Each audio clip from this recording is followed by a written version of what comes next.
الحمد لله رب العالمين والصلاة والسلام على أشرف الأنبياء والمرسلين أما بعد فأعوذ بالله من الشيطان الرجيم من همزه ونفخه ونفثه بسم الله الرحمن الرحيم رب اشرح لي صدري ويسر لي أمري واحلل عقدة من لساني يفقه قولي اللهم انفعنا بما علمتنا وعلمنا ما ينفعنا وزدنا علما وبشر عبادي الذين يستمعون القول فيتبعون أحسنه أولئك الذين هداهم الله وأولئك هم أولو الألباب أعوذ بالله من الشيطان الرجيم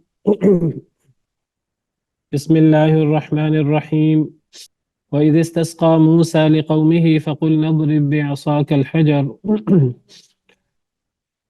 اور جب پانی مانگا موسیٰ علیہ السلام نے لقومه اپنی قوم کے لیے فقلنا اضرب بعصاك الحجر تو ہم نے کہا کہ ماریے اپنا عصا اپنی لاٹھی الحجر پتھر کو فانفجرت منه 12 عینا بس پھوٹ پڑے اس سے یعنی اس پتھر سے 12 عینا چشمے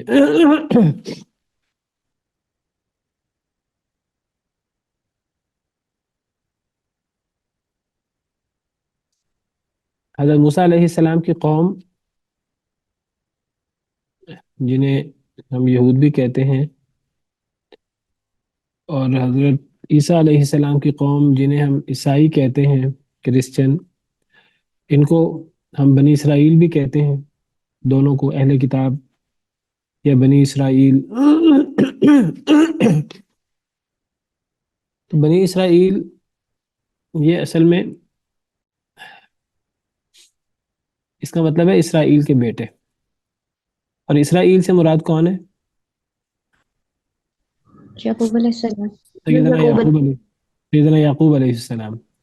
حضرت یعقوب علیہ السلام کے 12 بیٹے تھے، تو ان 12 بیٹوں سے پھر آگے ان کی اولادیں اور ان کی نسلیں، تو یہ گویا کہ 12 قبائل بن گئے تھے بنی اسرائیل کے۔ تو اب حضرت موسیٰ علیہ السلام کے ساتھ یہ لوگ اب موجود ہیں صحرا میں، اور حیران و پریشان پھر رہے ہیں، ان کو رستہ نہیں مل رہا۔ رستہ اس لیے نہیں مل رہا کیونکہ اللہ نے ان سے وعدہ کیا تھا کہ آپ ارض مقدسہ میں، پاک سرزمین میں آپ داخل ہو جائیں، یعنی شام کی، فلسطین کی سرزمین میں۔ اگر آپ وہاں داخل ہوں گے، آپ کی وہاں لڑائی ہوگی تو اللہ تعالیٰ آپ کو فتح یاب کرے گا۔ لیکن انہوں نے بات نہ مانی اور حضرت موسیٰ علیہ السلام سے کہا کہ جائیں آپ اور آپ کا رب لڑیں، ہم تو یہاں بیٹھ کر انتظار کرتے ہیں، جب فتح ہو جائے تو ہمیں بتا دیجئے گا۔ تو اللہ تعالیٰ نے ناراض ہو کر 40 سال کے لیے ان کے اوپر حرام کر دیا اس بستی کو۔ ابھی 40 سال تک یہ پھرتے رہے، حیران و پریشان پھرتے رہے۔ تو اب وہاں اللہ رب العالمین نے ان کے لیے، جیسے ہم نے پیچھے پڑھا، بادلوں کا سایہ بھی کیا۔ اب صحرا کے اندر سایہ کہاں سے ہو، درخت وغیرہ کہاں سے ہو، تو اللہ نے بادلوں کا سایہ کر دیا، اور پھر اللہ تعالیٰ نے من اور سلوہ کا انتظام کر دیا۔ اور پھر اللہ کے انعامات میں سے یہ انعام بھی ہے کہ اب جب انہوں نے، پانی کا مسئلہ تھا، پیاس کا مسئلہ تھا، اب جب حضرت موسیٰ علیہ السلام کی قوم نے حضرت موسیٰ علیہ السلام سے کہا کہ پانی کی ضرورت ہے، تو حضرت موسیٰ علیہ السلام نے اللہ سے دعا کی، اور جب پانی مانگا موسیٰ علیہ السلام نے اپنی قوم کے لیے، بنی اسرائیل کے لیے، اور وہ 12 قبیلے تھے، تو اللہ تعالیٰ فرماتے ہیں کہ ٹھیک ہے، بنی اسرائیل کی بڑی کوتاہیاں تھیں، بڑی کمیاں تھیں، لیکن اللہ رب العالمین تو، اللہ کے انعامات تو بے بہا ہیں۔ اللہ تعالیٰ تو پھر دعائیں قبول کرتے ہیں، اور اللہ تعالیٰ تو انعامات کرتے ہیں۔ تو اللہ نے انعام کیا، اور اللہ تعالیٰ نے حضرت موسیٰ علیہ السلام سے کہا کہ آپ پتھر پر اپنا عصا ماریں۔ تو حضرت موسیٰ علیہ السلام نے پتھر پر عصا مارا، تو اس سے 12 چشمے پھوٹ نکلے۔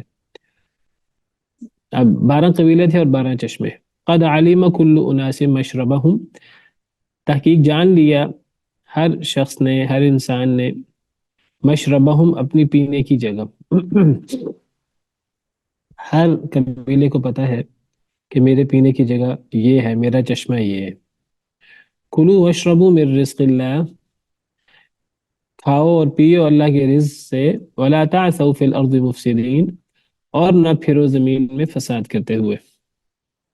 تو اللہ تعالیٰ نے انعام کیا بے بہا، اور اللہ نے فرمایا کہ اب اللہ کے اس انعامات سے فائدہ اٹھاؤ اور کھاؤ بھی اور پیو بھی اللہ کے رزق سے. اللہ نے رزق دیا ہے اور تمہیں اللہ کی نعمتیں استعمال کر کے اللہ کا شکر گزار ہونا چاہیے. فساد نہ کرو، جیسے پہلے تمہارے رویے ہیں وہ رویے آگے نہیں ہونے چاہیے.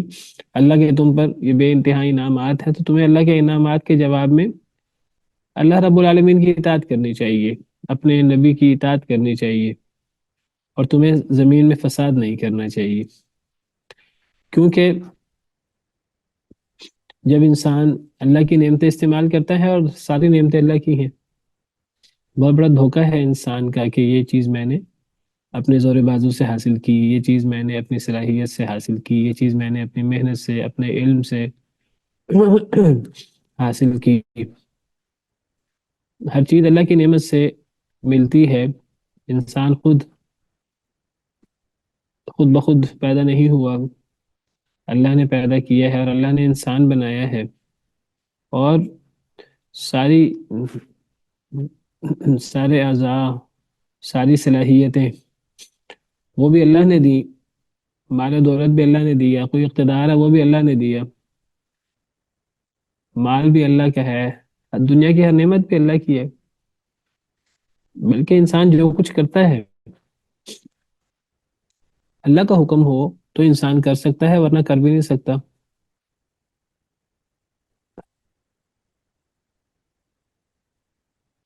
اللہ تعالیٰ فرماتے ہیں کہ ہم نے تمہیں بھی پیدا کیا ہے، اور ہم نے تمہارے اعمال کو بھی ہم نے پیدا کیا.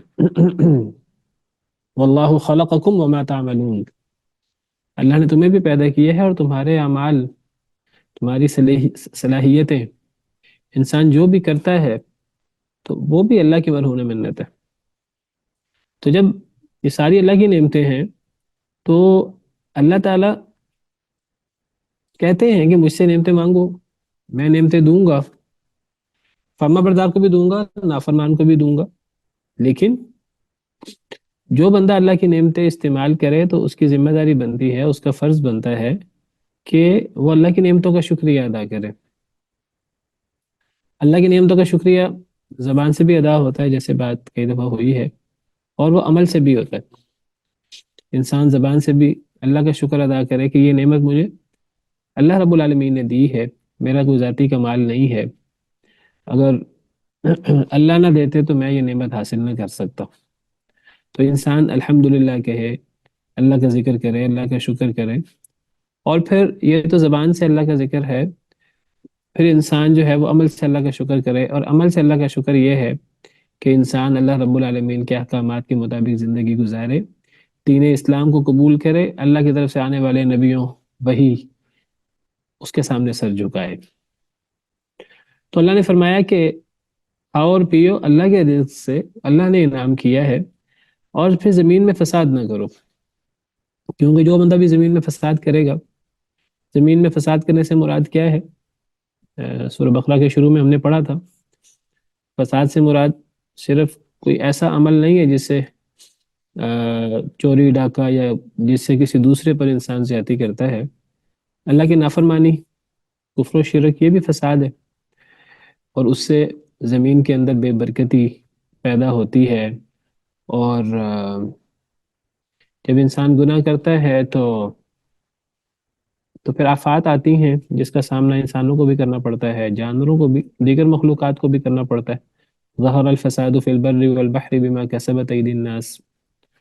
تو جب انسان اللہ کی نعمتیں کھائے جو سراسر اللہ کی طرف سے ہیں، انسان خود اللہ کی مخلوق ہے، انسان کی ساری صلاحیتیں اللہ کی مخلوق ہیں، اور انسان کو جو کچھ ملتا ہے وہ بھی اللہ کی طرف سے ملتا ہے، تو پھر انسان کو فساد نہیں کرنا چاہیے، انسان کو شکر ادا کرنا چاہیے زبان سے بھی اور عمل سے بھی۔ جو فساد کرے گا تو کیا ہوگا؟ فساد کرنے سے وہ نعمت چھن جائے گی، فساد کرنے سے وہ نعمت چھن جائے گی، اس لیے کہ ناشکری سے نعمت چھن جاتی ہے۔ اگر شکر ہو تو اس سے وہ نعمت چھنتی نہیں ہے، بلکہ وہ نعمت باقی رہتی ہے، بلکہ اللہ تعالیٰ نعمت میں اضافہ کرتے ہیں۔ اللہ تعالیٰ فرماتے ہیں سورہ ابراہیم میں، حضرت موسیٰ علیہ السلام کی زبانی، حضرت موسیٰ علیہ السلام اپنی قوم سے خطاب کر رہے ہیں، اور وہاں بھی سورہ ابراہیم میں بھی یہی اللہ تعالیٰ بنی اسرائیل کو یاد دلا رہے ہیں حضرت موسیٰ علیہ السلام کی زبانی، کہ حضرت موسیٰ علیہ السلام نے اپنی قوم سے کہا کہ اے میری قوم، اللہ کی نعمت کو یاد کرو، اللہ نے جو تم پر کی، اللہ نے تمہیں آل فرعون سے بچایا، وہ تمہیں برا عذاب دیتے تھے، تمہارے بیٹوں کو ذبح کر ڈالتے تھے، تمہاری عورتوں کو زندہ چھوڑ دیتے تھے، اور یہ بہت بڑی آزمائش تھی۔ تو جب اللہ نے اتنا بڑا انعام کیا، اللہ نے تمہیں تمہارے دشمن سے بچایا، تو اللہ فرماتے ہیں کہ وَإِذْ تَأَذَّنَ رَبُّكُمْ، پھر تمہارے رب نے اعلان کیا، لَإِن شَكَرْتُمْ لَأَزِيدَنَّكُمْ، البتہ اگر تم شکر کرو گے تو میں تمہیں ضرور مزید نعمتیں بھی دوں گا۔ تو اسے پتہ لگتا ہے کہ اللہ کا شکریہ ادا کرنے سے وہ نعمتیں باقی ہی نہیں رہتی، بلکہ ان نعمتوں میں مزید اضافہ ہوتا ہے، مزید نعمتیں بھی ملتی ہیں۔ اللہ کا اعلان ہے اگر تم شکر کرو گے، اور شکر سے مراد میں بتا چکا ہوں کہ زبان سے بھی اللہ کا شکر ہوتا ہے اور عمل سے بھی اللہ کا شکر ہوتا ہے، اللہ کے دین پر عمل کر کے، توحید پر عمل کر کے، اللہ کے احکامات پر عمل کر کے، جن چیزوں کو اللہ نے حکم دیا ہے ان کو بجا لا کر، اور جن سے اللہ نے روکا ہے ان سے رک کر، یہ عملی شکر ہے۔ تو جب انسان زبانی عملی شکر ادا کرتا ہے تو اللہ تعالیٰ صرف نعمتوں کو باقی نہیں رکھتے، بلکہ اللہ تعالیٰ نعمتوں میں اضافہ کر دیتے۔ لیکن اگر ایک انسان شکر ادا نہ کرے، نہ شکری کرے، نہ شکری کو کفر بھی کہتے ہیں، کفر سے مراد نہ شکری بھی ہے، اور کفر کرنا، انکار کرنا، وہ بھی اصل میں نہ شکری ہے۔ اللہ کی نعمتوں کے جواب میں گویا کہ انسان نے عملاً اللہ کے دین کو قبول کرنے کی بجائے، قرآن و سنت پر، اللہ کے نبی پر ایمان لانے کی بجائے، اگر وہ اپنی منمانی کرے تو گویا کہ اس نے ناشکری کی ہے، اس نے کفر کیا ہے، انکار کیا ہے اللہ کا، اللہ کے رسول کا، اللہ کی وحی کا۔ تو اللہ فرماتے ہیں وَلَئِن كَفَرْتُمْ إِنَّ عَذَابِي لَشَدِيدٌ، اور البتہ اگر تم کفر کرو گے، ناشکری کرو گے، تو پھر میرا عذاب البتہ بڑا سخت ہے۔ کیا مطلب؟ کہ پھر تمہاری نعمتیں تم سے چھین جائیں گی، صرف نعمتیں نہیں چھینیں گی بلکہ پھر اللہ کا عذاب بھی آئے گا، اور پھر وہ عذاب تم اس سے بچ نہیں پاؤ گے۔ تو اللہ کو نعمتیں دینے میں کوئی مسئلہ نہیں ہے، اور جب اللہ نعمتیں دیتے ہیں، اللہ کو اس میں بھی کوئی اعتراض نہیں ہے کہ انسان اللہ کی نعمتیں استعمال کرے، لیکن اللہ کا تقاضا یہ ہے کہ اللہ کی نعمتیں استعمال کرو اور اللہ کا شکر ادا کرو۔ حدیث مبارکہ میں آتا ہے کہ انسان جو چاہے کھائے، جو چاہے پہنے، بس دو چیزوں سے بچ جائے۔ کیا دو چیزیں ہیں جن سے اللہ تعالیٰ نے منع فرمایا ہے؟ ناشکری سے ایک، اسراف، ایک اسراف، اور دوسرا ناشکر،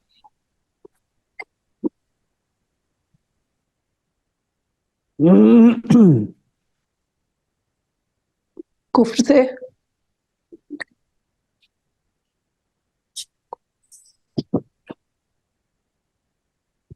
تکبر سے اور اسراف سے۔ ہاں جی، کلو واشربوا وتصدقوا والبسوا من غیر اسراف ولا مخیلۃ، یا ولا مخیلہ۔ تو اس سے پتہ لگتا ہے کہ انسان جو چاہے کھائے، جو چاہے پہنے، بس اس میں اسراف اور تکبر نہیں ہونا چاہیے۔ تو مطلب یہ ہے، خلاصہ یہ ہے کہ اللہ نے نعمتیں ہمیں دی ہیں، ہم نعمتیں استعمال کریں۔ کوئی یہ نہیں ہے کہ اللہ تعالیٰ کو ناراضگی ہے کہ انسان اللہ کی نعمتیں کیوں استعمال کرتا ہے. اللہ کو نعمتیں استعمال کرنے میں کوئی مسئلہ نہیں ہے. بس اللہ تعالیٰ یہ فرماتے ہیں کہ تم اللہ کی نعمتیں استعمال کرو اور اللہ کے احکامات کے مطابق اللہ کی نعمتیں استعمال کرو. اللہ کے احکامات کے مطابق انسان اللہ کی نعمتیں استعمال کرے تو گویا کہ یہ عملی شکر ہے, اور انسان پھر زبان سے بھی اللہ کا شکر ادا کرے. تو یہاں یہی بات فرمائی ہے, کلوا واشربوا من رزق اللہ ولا تعثوا فی الارض مفسدین. اور قرآن میں دوسری جگہ فرمایا کلوا واشربوا ولا تسرفوا انہ لا يحب المسرفین. کھاؤ اور پیو اور اسراف نہ کرو, بے شک اللہ تعالیٰ اسراف کرنے والوں کو پسند نہیں کرتا.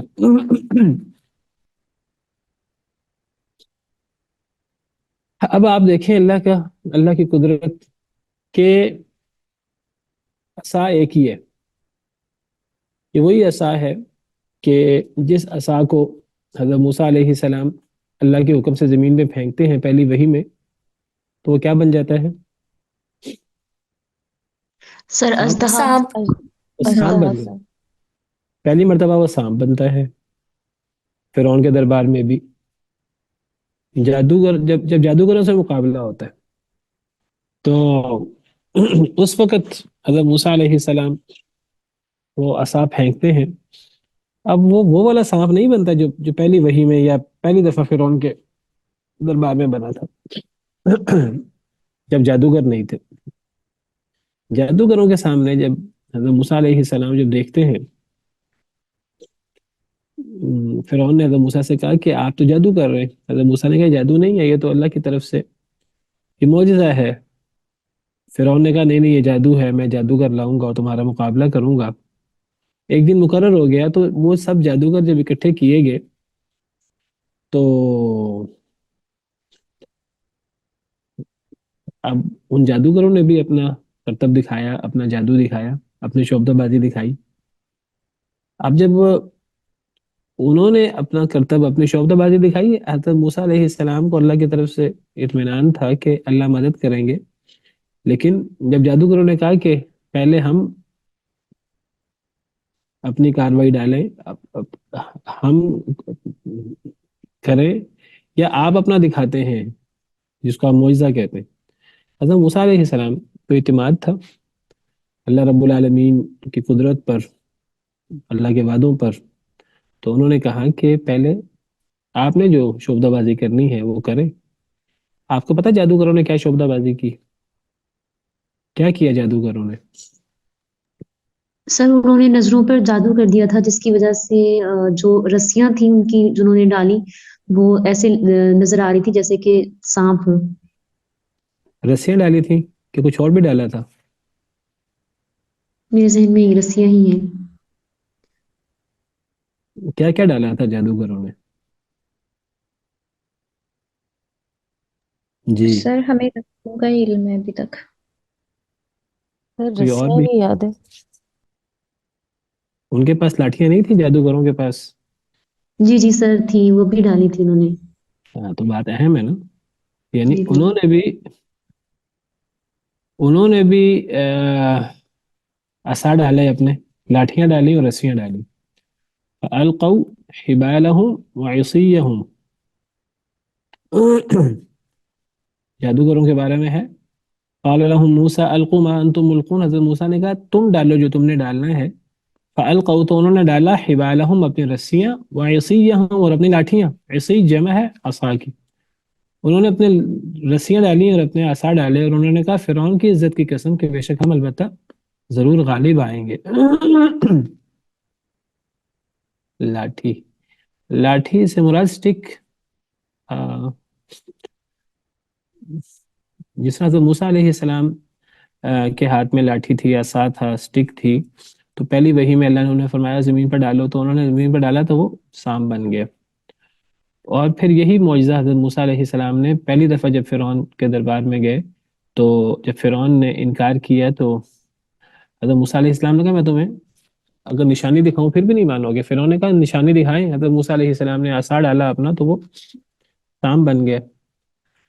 اب جب جادوگروں کو فرعون نے اکٹھا کیا ہے اور فرعون نے کہا کہ یہ تو آپ جادو کر رہے ہیں, نعوذ باللہ, لوگوں کو ورغلانے کے لیے, لوگ بڑا متاثر ہوئے. لیکن فرعون نے لوگوں کو ورغلانے کے لیے کہا کہ آپ شعبدہ بازی کر رہے ہیں ولیعذ باللہ. اس نے کہا میں جادوگر لاؤں گا تو وہ بھی یہی کام کریں گے. تو جادوگروں نے وہی کام کیا کہ نہیں کیا؟ انہوں نے رسیاں ڈالی، لاٹھیاں ڈالی. تو رسیاں اور لاٹھیاں لوگوں کو کیا نظر آ رہے تھے؟ سر سانپ. سانپ نظر آ رہے تھے.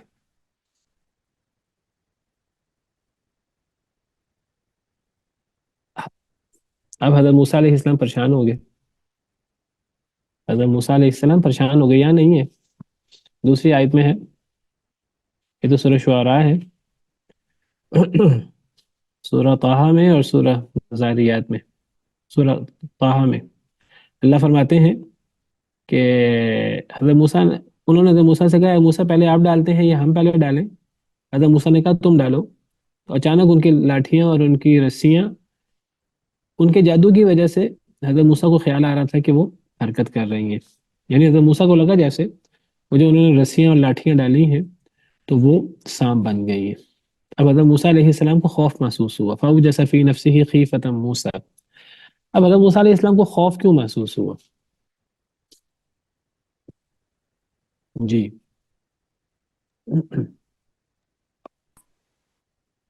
سر ان کو شاید اللہ پہ تو یقین تھا، لیکن شاید ان کو یہ ہو کہ میں تو جادو نہیں دکھا سکتا ہوں، تو یہ میں آگے سر سے کیسے سوری جی مطلب یہ تو انسان کی طبیعت میں ہے نا، نیچرلی طور پر وہ چیز کو جب فوری طور پر دیکھتا ہے تو اس سے اثر قبول کر لیتا ہے. نہیں وہ تو بات ٹھیک ہے، وہ میں اس کی بات نہیں کر رہا. وہ جو ایک فوراً، یہ تو ایک یعنی نبی کسی سے ڈرتا نہیں ہے رسول، یہ تو ایک فوری جو ایک اثر ہوتا ہے، یہ تو وہ بات تھی. ابھی میرا موضوع وہ نہیں ہے. حضرت موسیٰ علیہ السلام کو ڈر محسوس کیوں ہوا؟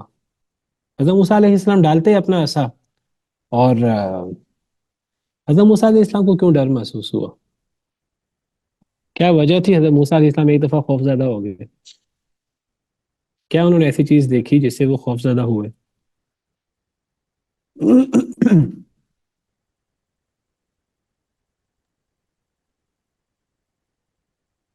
بڑی کلیئر بات ہے، تھوڑا سا غور کریں سمجھ آئے گی. حضرت موسیٰ علیہ السلام کیوں پریشان ہوئے؟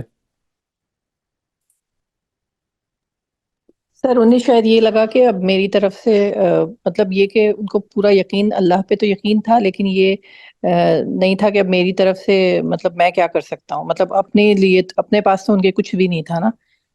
سر لوگوں کی وجہ سے شاید پریشان ہوئے ہوں کہ لوگ ان کی باتوں میں نہ آ جائے. اصل میں حضرت موسیٰ علیہ السلام پریشان اس لیے ہوئے کہ پہلی وحی میں اللہ نے حضرت موسیٰ سے کہا کہ آپ لاٹھی ڈالیں. انہوں نے لاٹھی ڈالی تو وہ سانپ بن گئی. پھر فرعون کے پاس حضرت موسیٰ علیہ السلام گئے تو فرعون نے انکار کیا. تو حضرت موسیٰ علیہ السلام نے کہا میں تمہیں نشانی دکھاتا ہوں. فرعون نے کہا ہاں نشانی دکھائیں تو میں مان لوں گا. حضرت موسیٰ علیہ السلام نے 2 نشانیاں دکھائیں، تو لاٹھی ڈالی تو وہ سانپ بنا، دوسرا اپنے بغل میں ہاتھ ڈالا تو وہ روشن ہو گیا، ید بیضا جس کو ہم کہتے ہیں. 2 بڑے معجزے تھے. دیگر معجزات بھی تھے، 9 بڑے بڑے معجزے تھے، جن میں 2 سب سے بڑے معجزات یہ تھے، ایک عصائے موسیٰ اور ایک ید بیضا. اب جب یہ کام حضرت موسیٰ علیہ السلام نے کیا، اب جب انہوں نے دیکھا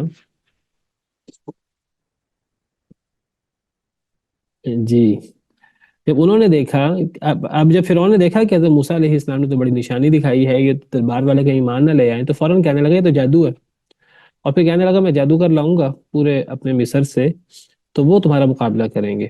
اب جادوگر آئے، حضرت موسیٰ علیہ السلام نے کہا آپ اپنی جو آپ نے دکھانا ہے دکھائیں. جادوگروں نے لاٹھیاں رسیاں ڈالی تو وہ سانپ بن گئی. حضرت موسیٰ علیہ السلام کو پریشانی کیوں ہوئی؟ بڑی واضح سی بات ہے کہ جو معجزہ حضرت موسیٰ علیہ السلام نے دکھانا تھا جادوگروں کے سامنے دوبارہ کہ لاٹھی ڈال کر وہ سانپ بننا تھا اللہ کے حکم سے، تو وہی چیز تو اسی سے ملتی جلتی چیز تو جادوگروں نے دکھا دی. کیا خیال ہے؟ رسیاں ڈالی، لاٹھیاں ڈالی تو تو لوگوں کو لگا جی جیسے وہ سر. سانپ ہے، وہ سانپ ہے. تو اب حضرت موسیٰ علیہ السلام نے پریشان تو ہونا تھا. ان کے ذہن میں کیا تھا کہ میں عصا ڈالوں گا تو عصا کیا بنے گا؟ سانپ بنے گا، جیسے پہلے دیکھا انہوں نے پہلی وحی میں اور فرعون کے دربار میں. حضرت موسیٰ علیہ السلام کا کوئی کمال نہیں تھا. میں اصل میں جو پوائنٹ واضح کرنا چاہ رہا ہوں آپ کے سامنے، میں ایک نقطہ واضح کرنا چاہ رہا ہوں، یہ آپ نے ذہن میں رکھنا ہے، بہت زبردست نقطہ ہے. وہ یہ ہے کہ معجزہ نبی کے ہاتھ میں نہیں ہوتا، نبی کا ذاتی کمال نہیں ہوتا، یہ اللہ کی طرف سے ہوتا ہے۔ نبی جو معجزہ دکھاتا ہے، اسی طرح ولی کے ہاتھ میں جو کرامت ہوتی ہے، اس میں یہ اللہ کے حکم سے ہوتا ہے۔ نبی کے ہاتھ سے جو ترک عادت کام ہو اس کو ہم معجزہ کہتے ہیں، ولی کے ہاتھ سے ہو اس کو ہم کرامت کہتے ہیں۔ اس میں نبی کی اپنی ذاتی صلاحیت نہیں ہوتی۔ تو حضرت موسیٰ علیہ السلام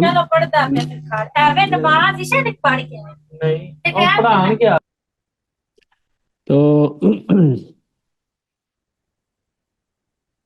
یہ اللہ کی طرف سے ہوتا ہے، اور ہر وقت نہیں ہوتا۔ یہ نہیں ہوتا تھا حضرت موسیٰ علیہ السلام جب اپنی لاٹھی ڈالتے تھے تو وہ سانپ بن جاتی تھی، ایسے نہیں ہوتا تھا۔ جب اللہ کا حکم ہوتا تھا، جب اللہ کی طرف سے حضرت موسیٰ علیہ السلام کو وحی ہوتی کہ آپ لاٹھی ڈالیں تو وہ لاٹھی ڈالتے، تو وہ پھر لاٹھی اللہ کے حکم سے سانپ بنتی تھی۔ ایسا پہلی وحی میں بھی ایسا ہی ہوا، فرعون کے دربار میں بھی ایسا ہی ہوا۔ اب جادوگروں نے وہی چیز دکھا دی۔ اب حضرت موسیٰ علیہ السلام پریشان ہو گئے۔ پریشان کیوں ہوئے؟ پریشان اس لیے ہوئے کہ میں لاٹھی ڈالوں گا، جیسے فرعون کے دربار میں پہلی مرتبہ ہوا اور پہلی وحی میں ہوا، تو انہوں نے کہا میں بھی یہی کام کروں گا، تو مجھ سے پہلے جادوگروں نے یہ کام بہت ساری لاٹھیوں پر، بہت ساری رسیوں پر کر دیا ہے۔ پریشانی کی بات تھی کہ نہیں تھی؟ اب کیسے فرق ہوگا کہ میرا معجزہ ہے اور ان کا جادو ہے، ان کی شعبدہ بازی ہے؟ کیسے ویسے فرق؟ آپ بتائیے، دونوں چیزیں ایک ہی تھیں کہ الگ الگ تھیں؟ سر وہ موسیٰ علیہ السلام کا بڑا اژدہا بن گیا تھا نا، جو باقی سانپوں کو کھا گیا تھا۔ ان کو سر حضرت موسیٰ کا تو میرا سر سوال باقی پہلے وہ سر جو حضرت آپ مس تحریم نے بات کہی ہے، بڑی اچھی بات کہی ہے، لیکن اس سے پہلے میرا سوال یہ ہے کہ حضرت موسیٰ علیہ السلام جو لاٹھی ڈالتے تھے اللہ کے حکم سے اور وہ سانپ بنتا تھا، اس میں اور یہ جو جادوگروں نے رسیاں اور لاٹھیاں ڈالی تھیں اور یہ سانپ بنی تھیں، ان دونوں میں فرق کیا تھا؟ دونوں ایک ہی سر ان کی ایک ہی طرح کے؟ سر وہ رسیاں نا دیکھنے میں لگتی تھی سانپ، اصل میں نہیں بنی تھی، پر حضرت موسیٰ کا عصا سچ مچ میں بن گیا تھا۔ ہاں، تو ایک چیز سچ مچ میں عصا بن جائے اور ایک سر چیز سچ دیکھنے مچ والوں میں، کے لیے تو اس میں کوئی فرق نہیں تھا۔ ہاں دیکھیں نا آگے جو اصل مسئلہ ہے، اچھا پہلے تو ہمیں فرق دیکھنا ہے نا، دونوں میں فرق یہی تھا جو مس تحریم نے بیان کیا ہے، بالکل یہی فرق تھا۔ قرآن کہتا ہے سحروا اعین الناس، انہوں نے لوگوں کی آنکھوں پر جادو کیا تھا، اور یہ جادو نہ صرف لوگوں پر ہوا تھا بلکہ حضرت موسیٰ علیہ السلام پر بھی ہوا تھا۔ اس سے ان لوگوں کو بھی رد ہو جاتا ہے جو کہتے ہیں نبی پر جادو نہیں ہوتا۔ قرآن کہتا ہے کہ حضرت موسیٰ علیہ السلام پر بھی جادو ہوا، اور حضرت موسیٰ علیہ السلام کو بھی ان کے جادو کی وجہ سے لگ رہا تھا کہ یہ رسیاں اور لاٹھیاں حرکت کر رہی ہیں۔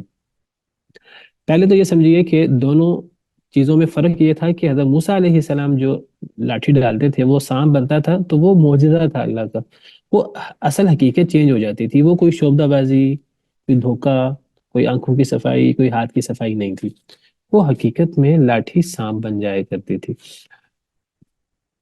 اب حضرت موسیٰ علیہ السلام کا اور جو جادوگروں نے جو کام کیا تھا وہ لاٹھیاں اور رسیاں، اصل میں لاٹھیاں اور رسیاں تھیں، لوگوں کو وہ سانپ نظر آ رہے تھے، حقیقت میں وہ لاٹھیاں رسیاں تھیں۔ ایک تو یہ فرق ہوا حضرت موسیٰ علیہ السلام کے معجزے میں اور جادوگروں کی جادوگری میں اور شعبدہ بازی۔ جادوگری بھی یاد رکھی شعبدہ بازی ہوتی ہے، جادوگری سے بھی حقیقت چینج نہیں ہوتی، اس میں جن اور اس قسم کی چیزیں جو ہیں وہ انوالو ہوتی ہیں۔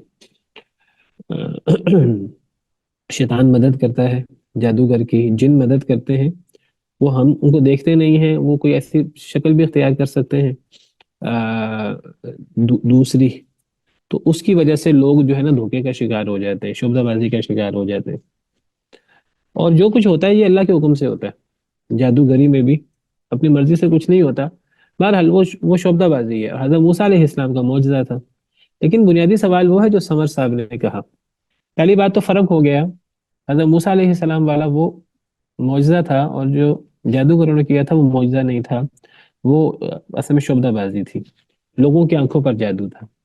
لیکن اصل سوال جو حضرت موسیٰ علیہ السلام پریشان ہوئے، حضرت موسیٰ علیہ السلام کو ذہن میں ایک لمحے کے لیے بھی نہیں آیا، اور بھی کیسے سکتا تھا کہ یہ میرے والا ہی ہے، اصل میں سوال تھا لوگوں کا، لوگوں کو تو حضرت موسیٰ علیہ السلام کی لاٹھی بھی سانپ نظر آتی تھی، اور جادوگروں نے جو لاٹھیاں اور رسیاں پھینکی لوگوں کو تو وہ بھی سانپ نظر آ رہی تھی. بنیادی سوال یہ ہے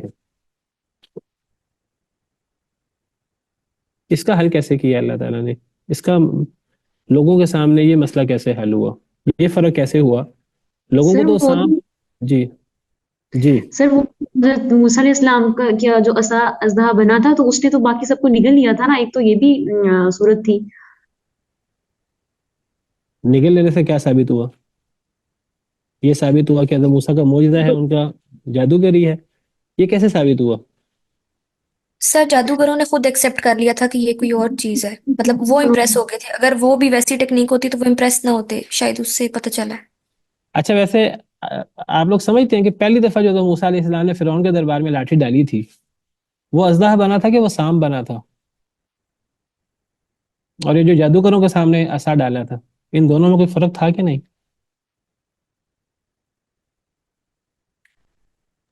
سر یہ پہلے والا سانپ تھا آئی تھنک، اور بعد میں بڑا اژدہا بن گیا تھا، بڑا سانپ حرکت کرتا ہوا، اور وہ ان کو اصل کھا میں گیا. جی بالکل ٹھیک. اصل میں پہلی دفعہ حضرت موسیٰ علیہ السلام نے جو معجزہ اللہ کے حکم سے دکھایا فرعون کے دربار میں، فرعون نے جادوگروں کو سکھایا سارا کہ یہ تم نے شعبدہ بازی پیش کرنی.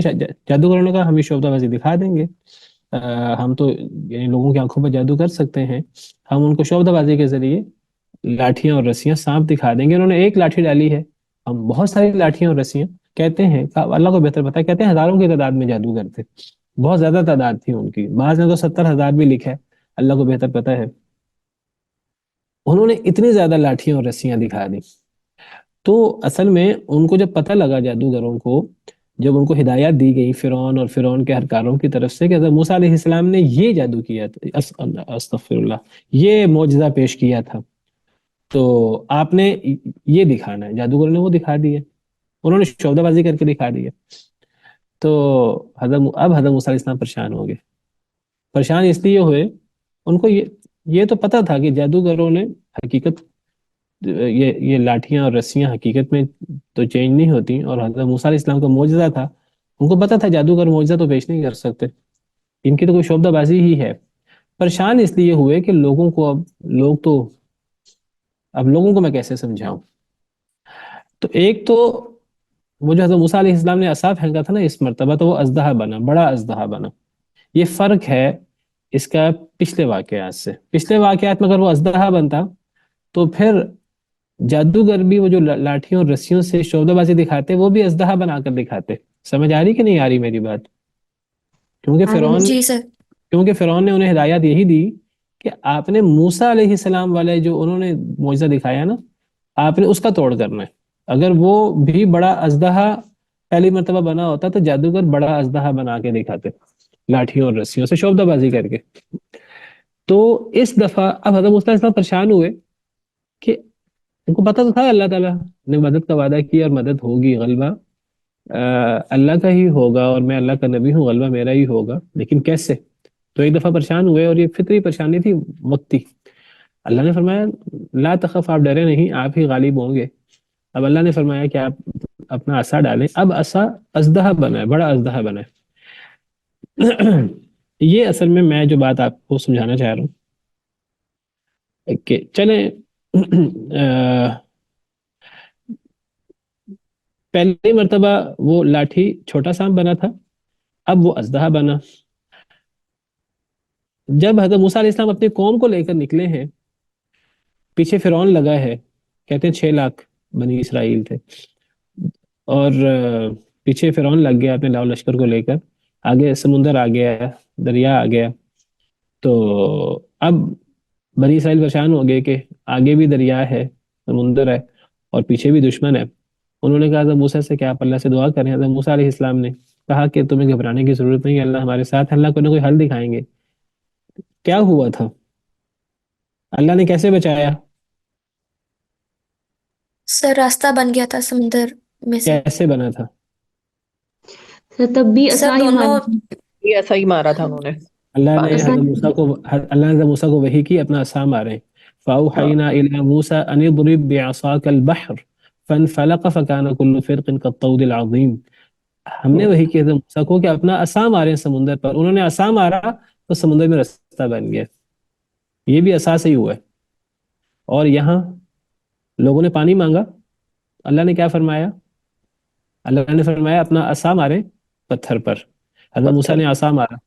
اب دیکھیں عصا ایک ہی ہے لیکن نتائج فرق ہو رہے ہیں, الگ الگ ہے. بس میں اس میں یہ نقطہ واضح کرنا چاہتا ہوں آپ کے سامنے. یہ اس میں یعنی جب نبی معجزہ پیش کرتا ہے نا, نبی کا ذاتی کمال نہیں ہوتا. اگرچہ معجزہ نبی کی فضیلت اور نبی کے اللہ کے ہاں مقام کی دلیل ہوتا ہے, لیکن یہ اللہ کی کارگزاری ہوتی ہے ساری کی ساری. حضرت عیسیٰ علیہ السلام جو مردوں کو زندہ کرتے تھے اللہ کے حکم سے زندہ کرتے تھے. وہ جو مٹی سے پتلا بناتے تھے نا اور پھر اس میں روح پھونکتے تھے تو اللہ کے حکم سے وہ پرندہ بنتا تھا. اور اسی طرح دیگر معجزات سارے کے سارے. تو نبی کو نہیں پتا ہوتا, نبی کو یہ پتا ہوتا اللہ نے میری مدد کرنی ہے, کیسے مدد کرنی ہے اور کیا ہوگا. حضرت موسیٰ جب بھی عصا ڈالتے زمین میں تو سانپ بن جاتا, ایسے نہیں تھا. جب اللہ کا حکم ہوتا تھا تو سانپ بنتا تھا, اور جب اللہ کا حکم ہوتا تھا تو جتنا اللہ چاہتے تھے اتنا سانپ بنتا تھا. جب اللہ چاہتے تھے چھوٹا سانپ بن جاتا تھا, جب اللہ چاہتے تھے وہ اژدہا بن جاتا تھا, جب اللہ چاہتے تھے تو اس لاٹھی سے اس سمندر کے اندر رستہ بن گیا. تو موسیٰ کو نہیں پتا تھا کہ یہ میری لاٹھی ہی مارنے سے اللہ تعالیٰ میری مدد اس طرح کریں گے, سمندر میں رستہ بنائیں گے. تو موسیٰ کو نہیں پتا تھا. اگر پتا ہوتا تو وہ ڈائریکٹ بھی مار دیتے, لیکن انہوں نے اللہ سے مدد مانگی, اللہ نے وہی کی. حضرت موسیٰ کو نہیں پتا تھا کہ میرا لاٹھی مارنے سے پتھر سے 12 چشمے جاری ہو جائیں گے. تو حضرت موسیٰ نے اللہ سے دعا کی, اے اللہ تعالیٰ پانی چاہیے قوم کو, 12 قبیلے ہیں, اللہ نے اللہ کی کارگزاری. تو اس میں نبی کی ذاتی بات نہیں ہوتی, اور یہ معاملہ کرامت کا ہوتا ہے. میں بات مکمل کر لوں, جادوگروں والی بات پھر رہ جائے گی کیونکہ موضوع شروع کیا ہے. وہ جو بڑا اژدہا بنا تھا تو وہ بڑے اژدہے نے جب کھا لیا جادوگروں کی لاٹھیوں اور رسیوں کو جو لوگوں کو سانپ نظر آ رہے تھے, تو جادوگر جو ہیں وہ ایمان کیوں لے آئے فوراً؟ جادوگروں کو کیسے پتہ لگا کہ ہماری شعبدہ بازی ہے, حضرت موسیٰ علیہ السلام کی شعبدہ بازی نہیں ہے؟ سر وہ خود اپنے بارے میں تو جانتے تھے نا کہ یہ جو ہے وہ ہم نے جو ہے وہ جادو کے ذریعے کیا ہے, لیکن حضرت موسیٰ علیہ السلام کا تو وہ جادو نہیں تھا نا. یہ کیسے پتہ لگا وہ جادو نہیں تھا؟ وہ اصل اگر میں وہ یہ سمجھتے اگر وہ یہ سمجھتے یہ بھی ہمیں آنکھوں کو نظر آ رہا ہے ایسے کہ بڑا اژدہا ہے اور یہ کھا رہا ہے ہمارے سانپوں کو, ان کو کیسے لگا کہ یہ شعبدہ بازی نہیں ہے, یہ تو معجزہ ہے؟ سر وہ تو جادوگر تھے نا, تو وہ اس چیز کو پہچانتے ہوں گے کہ یہ جادو نہیں ہے. بس آپ دیکھیے کہ اصل میں ان کو ایک لمحے میں پتہ لگ گیا, اور وہ یعنی آج سمجھے فوراً سے پہلے سجدے میں گر گئے. قرآن کہتا ہے فَأُلْقِيَ السَّحَرَةُ سَاجِدِينَ, وہ جادوگر سجدے میں گر گئے اور انہوں نے کہا کہ ہم موسیٰ اور ہارون کے رب پر ایمان لاتے ہیں. اور ان کا ایمان اتنا مضبوط ہو گیا کہ فرعون نے انہیں دھمکی دی, دھمکایا کہ میں تو تمہیں اپنی مدد کے لیے لایا ہوں اور تم ان کے ساتھ مل گئے ہو. فرعون کا تو سارا پلان چوپٹ ہو گیا. اب لوگوں پر مزید حضرت موسیٰ علیہ السلام کا اثر ہوا, جادوگر سارے ایمان لے آئے, اور اتنا ایمان لائے فرعون نے دھمکی دی کہ میں الٹے ہاتھ پاؤں کاٹ دوں گا, تمہیں سولی دے دوں گا, تم نے حضرت موسیٰ علیہ السلام سے پلان کیا ہے, یہ تمہارا استاد ہے, یہ ہے وہ ہے. حالانکہ ساری پلاننگ تو فرعون نے کی تھی, حضرت موسیٰ علیہ السلام کو تو پتہ ہی نہیں تھا, سارا تو وہ فرعون لایا تھا جادوگروں کو.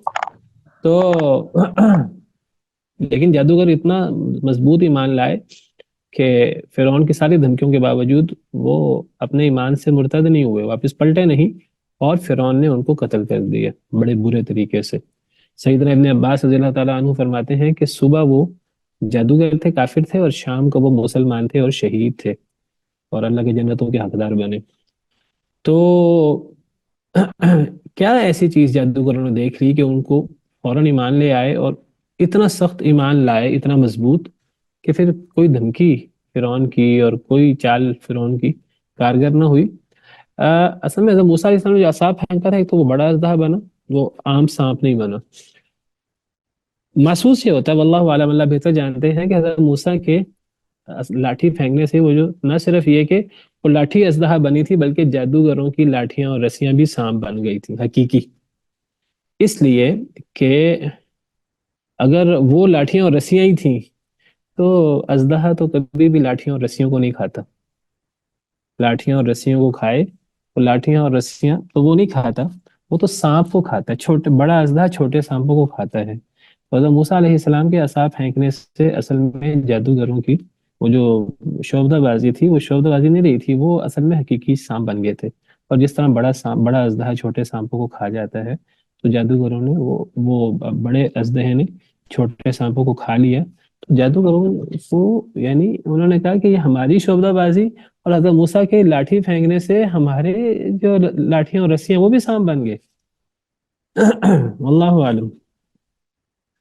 تو جادوگروں کو اتنا ایمان مضبوط ان کا ہوا اور ان کو سامنے یہ چیز اتنی سورج کی طرح واضح ہوئی کہ کوئی دھمکی، کوئی فرعون کی چال کارگر نہیں ہوئی، اور وہ جادوگروں نے اپنی جانیں اللہ کے حضور پیش کر دی اور فرعون نے انہیں قتل کر دیا. لیکن جادوگر جو ہیں وہ ان کے قدم نہیں لڑکھڑائے. بہرحال بات یہ چل رہی تھی کہ وہ عصا جو وہ ہر جگہ پر الگ نتیجہ ہو رہا ہے، تو یہ اللہ کا حکم ہے. اس میں نبی کا ذاتی کمال نہیں ہوتا. نبی کی ذاتی نہ کبھی کسی نبی نے دعویٰ کیا ہے، نبی کا ذاتی کام نہیں ہوتا. اللہ نبی کریم صلی اللہ علیہ وسلم نے چاند کو اشارہ کیا اپنی انگلی سے، اللہ کے حکم سے چاند 2 ٹکڑے ہوا.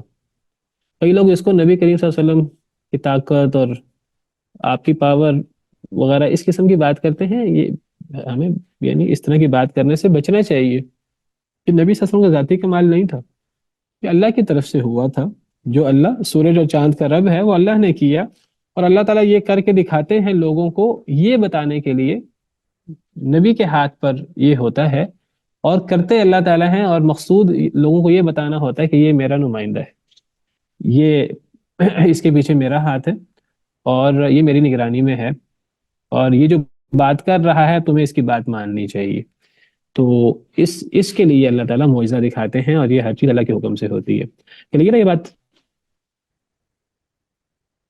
جی سر. وَإِذْ قُلْتُمْ يَا مُوسَى لَن نَّصْبِرَ عَلَىٰ طَعَامٍ وَاحِدٍ، اور جب تم نے کہا اے موسیٰ لن نصبر علی طعام واحد، ہم ہرگز نہیں صبر کر سکتے ایک کھانے پر. فادع لنا ربک، بس آپ دعا کریں ہمارے لیے اپنے رب سے، یخرج لنا، کہ وہ نکالے ہمارے لیے، مما تنبت الارض، اس سے جسے زمین اگاتی ہے، من بقلیہا، اس کی ترکاری سے.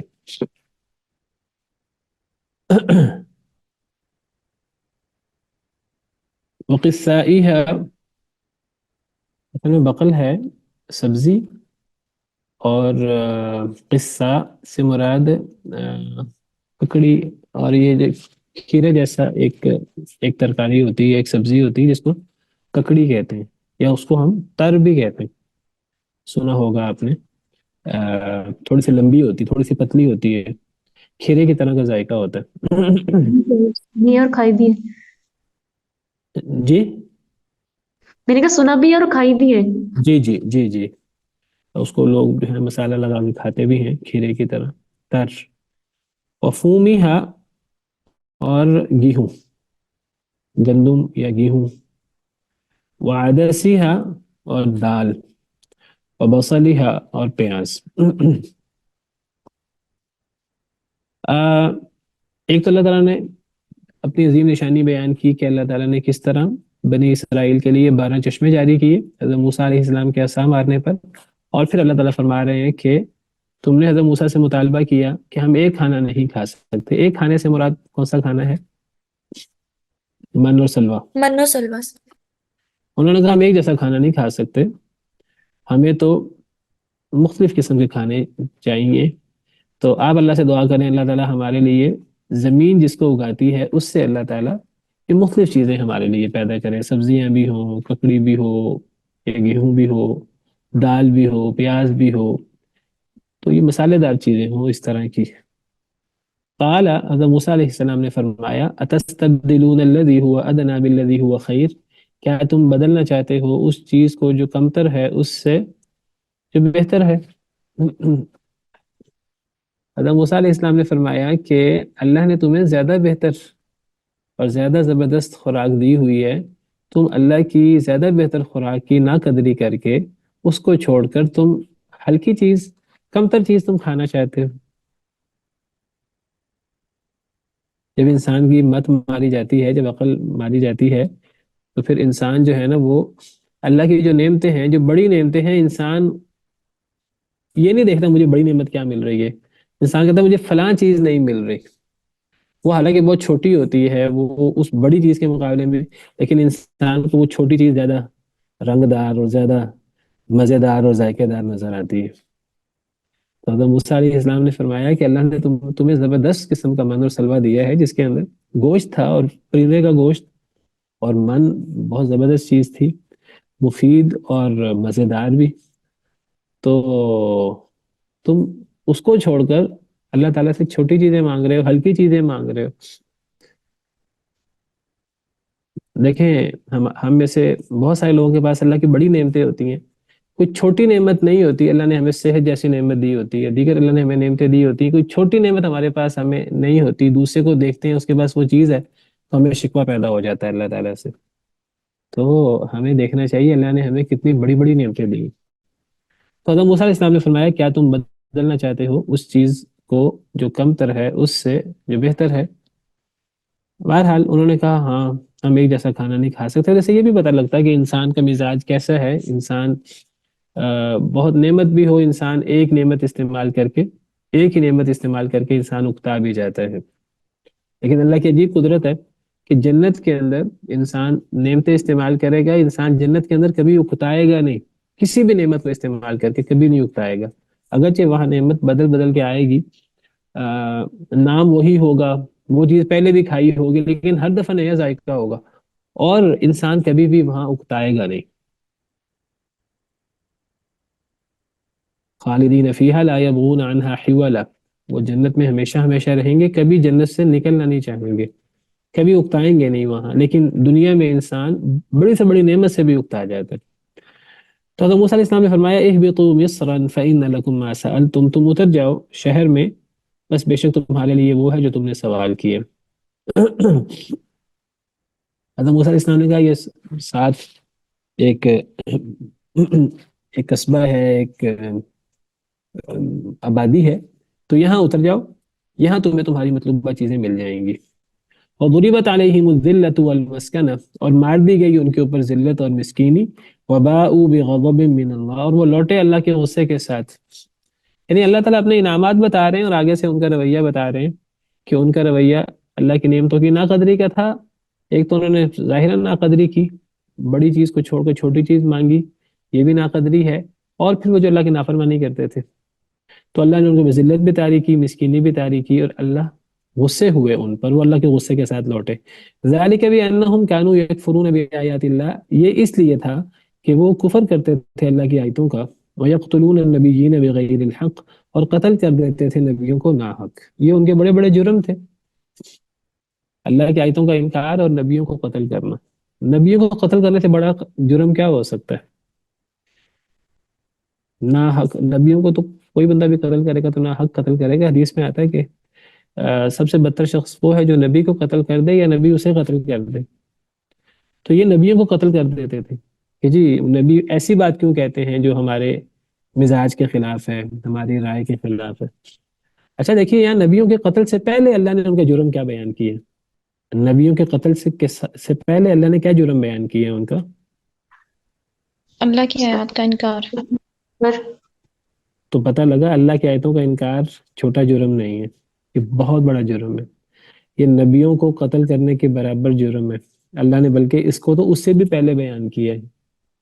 تو اللہ کی آیتوں کا انکار چھوٹی چیز نہیں۔ اللہ کی آیتوں کا انکار کیا ہے؟ انسان اللہ کی آیتوں کا انکار کر دے کہ میں مانتا نہیں ہوں، یا انسان منہ سے کہ میں مانتا ہوں لیکن اس کے مطابق عمل نہ کرے، تو یہ چھوٹی چیز نہیں ہے اللہ کی آیتوں کا انکار۔ جو اللہ کی آیتوں کا انکار کرتے ہیں، اللہ تعالیٰ فرماتے ہیں ان الذین کذبوا بآیاتنا واستکبروا عنها لا تفتح لهم ابواب السماء ولا يدخلون الجنة حتى يلج الجمل في سم الخياط، جو ہماری آیتوں کا انکار کرتے ہیں، ہماری آیتوں کو جھٹلاتے ہیں اور تکبر کرتے ہیں، تو وہ جنت میں داخل نہیں ہو سکتے، ان کے لیے آسمان کے دروازے نہیں کھلیں گے، وہ جنت میں داخل نہیں ہو سکتے حتیٰ کہ اونٹ سوئی کے ناکے سے گزر جائے۔ جب اونٹ سوئی کے ناکے سے نہیں گزر سکتا تو یہ بھی جنت میں داخل نہیں ہو سکتے۔ اور یہ کون لوگ ہیں؟ یہ وہ لوگ ہیں جو اللہ کی آیتوں کی تکذیب کرتے ہیں، اللہ کی آیتوں کا انکار کرتے ہیں۔ تو اللہ کی آیتوں کا انکار بہت بڑا جرم ہے۔ اور نبیوں کو قتل کرنا یہ تو واضح ہی ہے. ذالک بما عصوا وکانوا یعتدون، یہ اس لیے تھا، یہ اس لیے ہے کہ جو وہ نافرمانی کرتے تھے اور وہ حد سے بڑھے ہوئے تھے. تو ان وجوہات کی وجہ سے یہ بنی اسرائیل جن کو اللہ نے بڑا مقام دیا تھا، اللہ نے ان کا مقام کم کر دیا اور اللہ نے ان کو ذلیل کر دیا. اس سے پتہ لگتا ہے کہ اگر اللہ تعالیٰ کسی کو مقام دیتے ہیں وہ مقام مشروط ہوتا ہے اور وہ مقام برقرار رہتا ہے، بلکہ بڑھ جاتا ہے اگر کوئی شرط پر کما حقوق عمل کرے، اور اگر کوئی اس شرط پر عمل نہ کرے تو وہ اس سے مقام چھن جاتا ہے، بلکہ وہ پھر وہ شخص جو ہے وہ جانوروں سے بھی گیا گزرا ہو جاتا ہے. اور ہمیں بھی اس سے ڈرنا چاہیے. اللہ نے وہ مقام، اس سے بہتر مقام امت محمدی علیہ صاحب حضرات والسلام کو دیا ہے، تو کیا ہم اس کا پاس کرتے ہیں کہ نہیں کرتے؟ اگر ہم پاس کرتے ہیں تو ہم افضل ہیں، کنتم خیر امت اخرجت للناس. لیکن اگر ہم اس کا پاس نہیں کرتے تو اللہ معاف کرے، تو پھر یہ ساری وعیدیں، یہ ساری ذلت اور مسکنت اور اللہ کا غضب یہ ہمارے لیے بھی ہو سکتا ہے ولیعاذ باللہ، اور ہمیں نظر آ رہا ہے. اللہ تعالیٰ معاف فرمائے. سبحان ربک رب العزت عما یصفون وسلام علی المرسلین والحمد للہ رب العالمین.